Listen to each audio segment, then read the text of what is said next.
Boa noite. Veja nesta edição. Parlamento aprecia matéria que assegura atendimento prioritário para pessoas com mais de 80 anos. Informando, orientando e assegurando esse direito aos idosos acima de 80 anos. E também foi aprovada a flexibilidade de vigilância armada nas agências bancárias. Que as agências bancárias ou cooperativas de crédito que se adequarem à legislação do Estado, que é o que eu disse, colocar a cortina de fumaça, uma cortina de aço, um controle remoto à distância, elas estão livres de fazer então a contratação de vigilante 24 horas.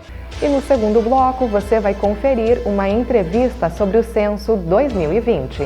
O censo ele vai repercutir na vida das pessoas, nos planejamentos dos gestores municipais, legisladores.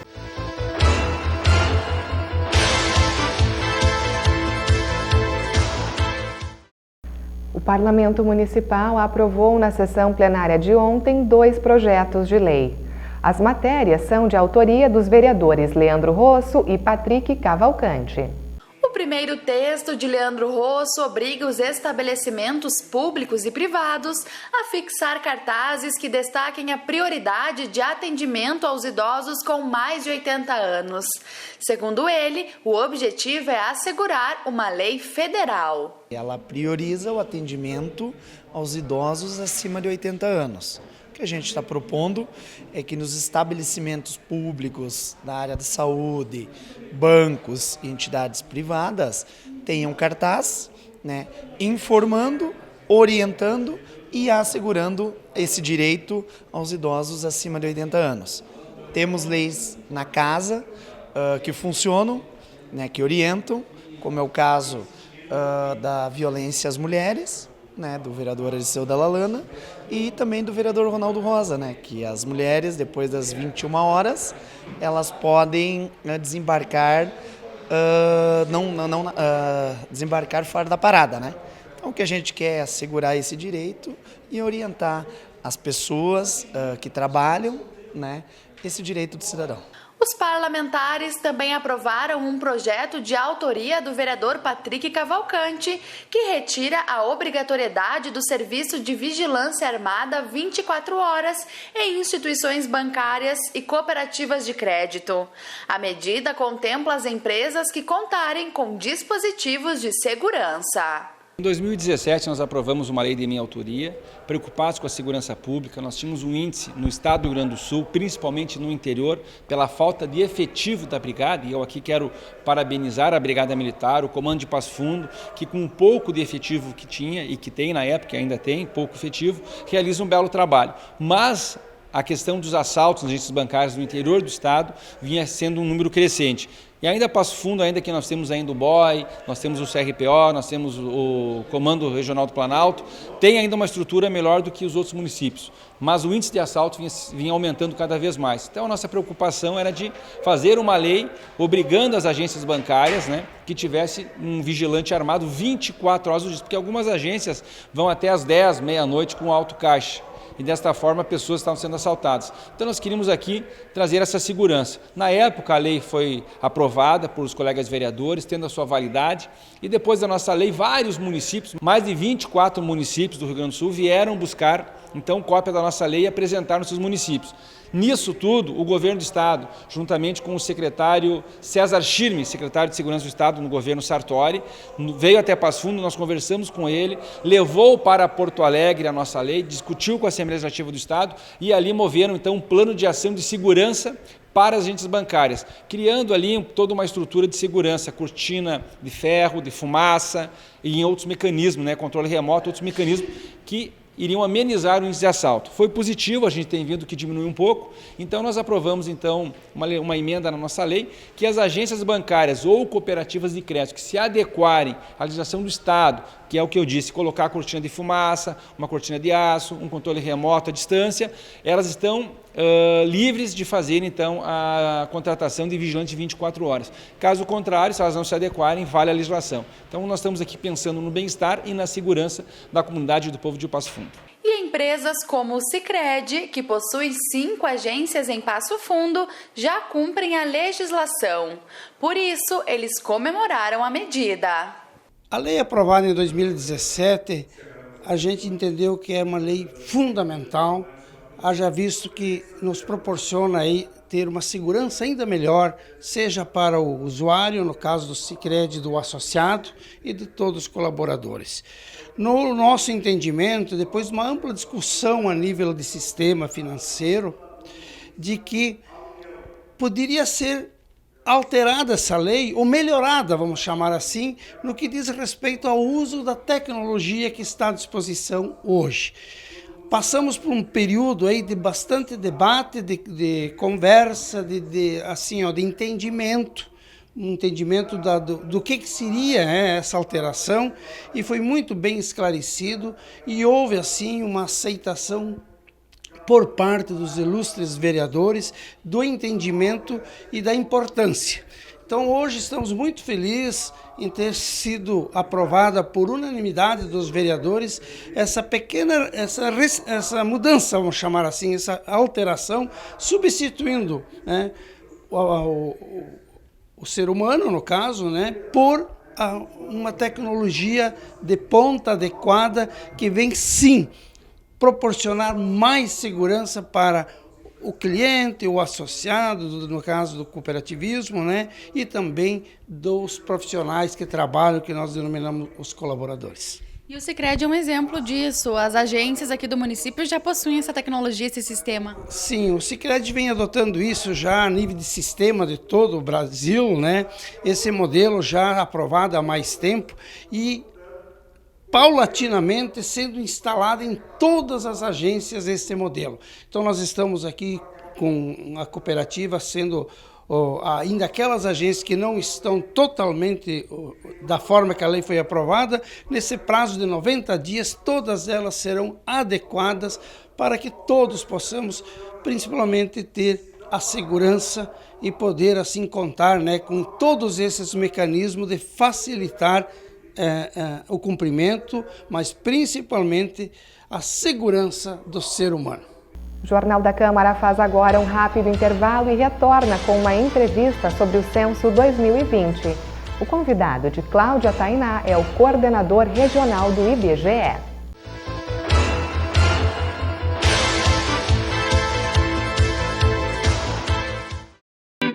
Na dúvida, não compartilhe.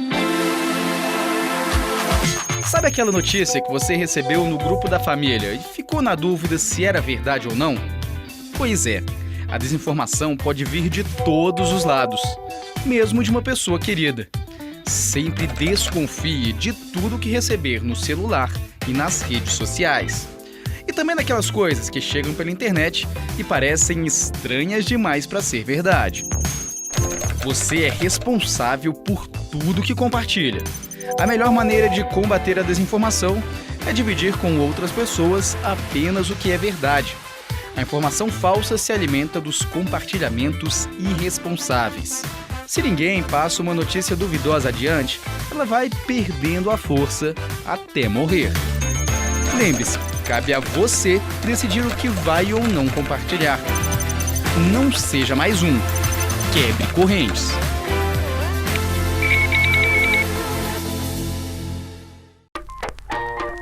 O samba já foi proibido no Brasil. Hoje é uma importante manifestação cultural.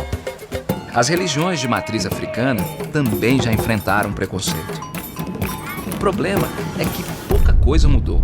Os cultos afro-brasileiros fazem parte da nossa herança cultural. Mesmo assim, são os principais alvos do racismo na religião. Denuncie a discriminação. Não importa a sua crença, acredite no respeito.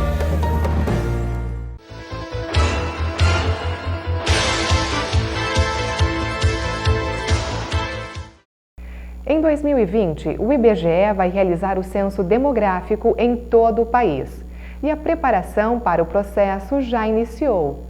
Por isso, a jornalista Cláudia Tainá traz agora as informações sobre o assunto. É isso mesmo, Paula. Para saber mais informações sobre o Censo 2020, eu converso agora com o coordenador regional do IBGE, Jorge Bilhar. Boa noite, seu Jorge. Prazer recebê-lo mais uma vez. Boa noite, é uma satisfação vir falar do IBGE e também a grande missão e o trabalho que o IBGE exerce, que é o censo demográfico, e nós tenhamos efetivamente prestes a iniciar uma mega operação que inicia em 2020, que é o Censo Demográfico 2020, e o IBGE já está, desde o ano passado, trabalhando já, né, nesse preparativo, onde Passo Fundo, na nossa região, é um dos municípios mais importantes, e o censo ele vai repercutir na vida das pessoas, nos planejamentos dos gestores municipais, legisladores. Inclusive, o ano que vem, seu Jorge, o censo coincide com um ano eleitoral.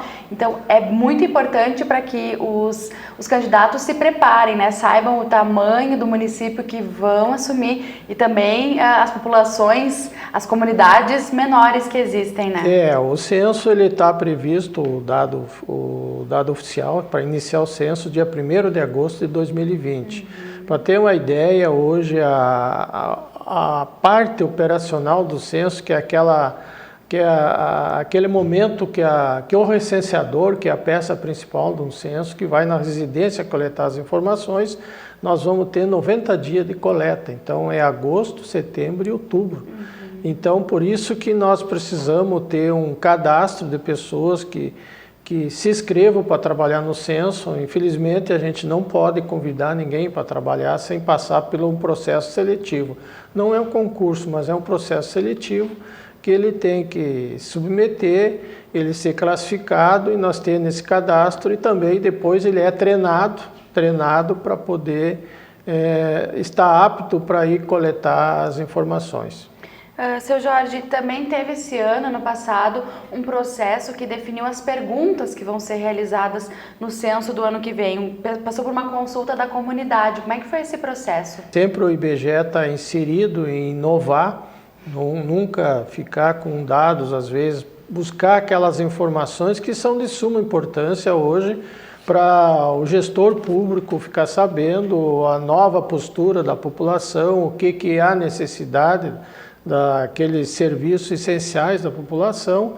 Então o IBGE está incrementando. Uma das novidades do censo o IBGE vai dar uma ênfase principalmente para as pessoas, por exemplo, morador de rua, as pessoas que têm autismo, que isso aí não existe hoje verba pública para os municípios. Hoje os municípios estão administrando através da Secretaria de Educação com verbas que não é específico para aquela deficiência que seria necessária. Então as novidades... Porque é um dado que não existe, né? Hoje não se tem ideia de quantas pessoas com essa deficiência provavelmente em 2021 vai vir verba para o município onde que tiver essas pessoas, até para ter um conhecimento. Tem mais de 2 milhões de pessoas autistas no Brasil.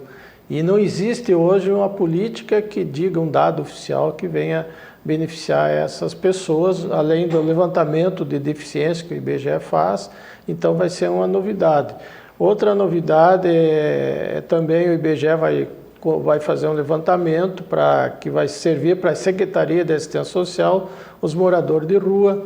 A gente vai também fazer um levantamento, uma ênfase para a população, comunidades quilombola, onde na minha região aqui a gente tem, que é Coxilha e Sertão, e também a comunidade indígena, que a gente quer saber qual é o motivo, de onde que vem essas comunidades que estão formando. Eu tenho efetivamente aqui no Mato Castelhano, que todo mundo conhece, lá em Muliterno tem a comunidade indígena, e também aqui dentro da cidade que se criou uma comunidade indígena atrás da estação rodoviária, que tem em torno de 30 residências ali e tem várias pessoas, inclusive crianças, e a gente vai aplicar. Então, para essas novidades vai ser aplicado um questionário específico para aquelas comunidades, que também é uma novidade. Outra novidade do censo é as pessoas ter opções de informar pela internet. A gente vai tentar de novo ver se há a possibilidade do recenseador chegar lá na casa do morador e perguntar se ele quer responder presencial ou ele quer responder pela internet. Então já está sendo testado e vai ser dentro da evolução hoje tecnológica que o IBGE está inserido, e próprio equipamento hoje de coleta de informações é um equipamento chamado DMC, que além de armazenar os dados, ele coleta as coordenadas e também imagem de satélite, que vai ser de suma importância para monitorar o trabalho de campo dos recenseadores através da supervisão. Olha só, muita tecnologia envolvida. Seu Jorge, falando na visita dos técnicos, a população então já deve se preparar, mas claro, os técnicos estarão identificados, né, serão treinados para passar de casa em casa. O IBGE ele tem uns procedimentos que ele trabalha, da metodologia do IBGE no censo, que a gente está trabalhando a cartografia. Para fazer um censo, o que nós precisamos? Ter uma cartografia confiável, com logradouros, edificações, cadastro. E a gente está fazendo onde, Passo Fundo, a gente já cadastrou mais de 400 prédios.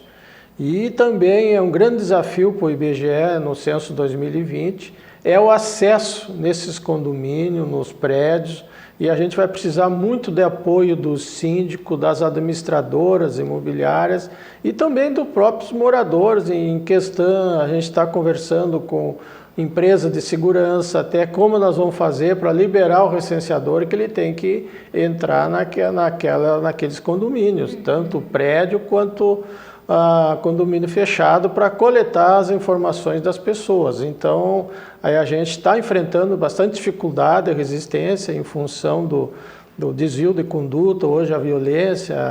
Então, a gente está pensando o que nós vamos tratar. Já tem um 0800, talvez algum outro dado que a gente vai fornecer para justificar que aquela pessoa, além de estar com o colete do censo, crachá, todo o material, o IBGE não cobra nada das pessoas, só não precisa nem entrar dentro das casas. Hoje o microcomputador tu faz na hora, é tipo de um celular, então facilita. Tu não precisa entrar dentro da casa. Chegando na porta e tendo a pessoa que se dispõe a prestar a informação, será de suma importância. E essa dificuldade, não só aqui em Passo Fundo, como também nos grandes centros, hoje de tu enfrentar as pessoas. E também outro fator, que a mobilidade das pessoas é muito grande. Então tem pessoas que saem de manhã cedo e voltam à meia-noite, vai para o trabalho, e depois do trabalho vai para a faculdade, vai estudar e depois chega à meia-noite. Então essas pessoas que vão ser os grandes desafios hoje para o recenseador, que ele vai ter que se organizar ou agendar com essas pessoas que possam responder o censo, para não ficar ninguém fora do censo. Com certeza. Para finalizar, então, seu Jorge, como o senhor falou antes, o censo também abre oportunidades de emprego, então serão cerca de 200 novas vagas aqui em Passo Fundo. A gente vai voltar a conversar e divulgar, levar o conhecimento, porque a gente tem apoio da imprensa, o próprio IBGE vai divulgar, a gente faz a reunião com as entidades, no sentido das pessoas participar desse processo seletivo, que nós tenhamos que ter um cadastro muito forte, até porque o recenseador, eu digo, o trabalho do recenseador é um desafio muito grande, é uma aventura, porque ele vai enfrentar, nós vamos começar o censo em agosto, é no inverno, vai enfrentar chuva, frio, calor, estrada, às vezes vai ser até mal recebido, às vezes para os moradores, vai enfrentar cachorro. Então, tudo esses desafios, e às vezes pessoas com qualquer obstáculo que encontrar, há desistência. E quando há desistência, até por questão do prazo, que nós tenhamos efetivamente 90 dias, nós temos que substituir, e para substituir tem que ter alguém do cadastro, nós não podemos pegar a pessoa além. Então vai gerar um número de empregos bastante no município, não só em Passo Fundo, como toda a região e o Brasil como um todo. Mas é fundamental que nós tenhamos que, nesse período que abrir as inscrições, a gente vai voltar bater, divulgar bastante para poder que as pessoas participem. Hoje, o que exige? Exige idade mínima, ainda vai chegar o edital, vai dizer os valores que eles vão ganhar e também os requisitos. O requisito mínimo é 18 anos, não tem idade limite. E ter conhecimento, eu não sei se vai ser a nível de 2º grau, 1º grau, e ter noção de informática. Então, é um grande desafio que é para o IBGE o Censo 2020, nessa mega operação que vai repercutir hoje nos grandes centros, nos municípios, em função de descobrir onde é que as pessoas estão morando. Seu Jorge, por essa importância do censo e desse processo que a gente está desde já, né, falando e alertando a população. Sim. Então, obrigada pelas tuas informações e mais próximo da data aí nós vamos voltar, como o senhor falou, a trazer novidades. O meu objetivo hoje como técnico do IBGE, você é o coordenador do censo, gostaria que Passo Fundo fosse exemplo hoje de nós fazer um censo que venha repercutir a realidade, que vai ser o grande desafio para os próximos gestores, prefeitos, vereadores, que há necessidade dessas informações para os seus projetos e de suma importância que vai repercutir lá na qualidade de vida do cidadão. Com certeza. Seu Jorge, muito obrigada pela tua disponibilidade e pelas informações hoje aqui na TV Câmara. Obrigadeço. Obrigada também a você de casa que nos acompanhou nesta entrevista sobre o censo do IBGE 2020. Nós voltamos com Paula Petrini. O Jornal da Câmara desta terça-feira está chegando ao fim. Fique agora com a reapresentação da plenária realizada ontem. Obrigada pela sua companhia e uma ótima noite.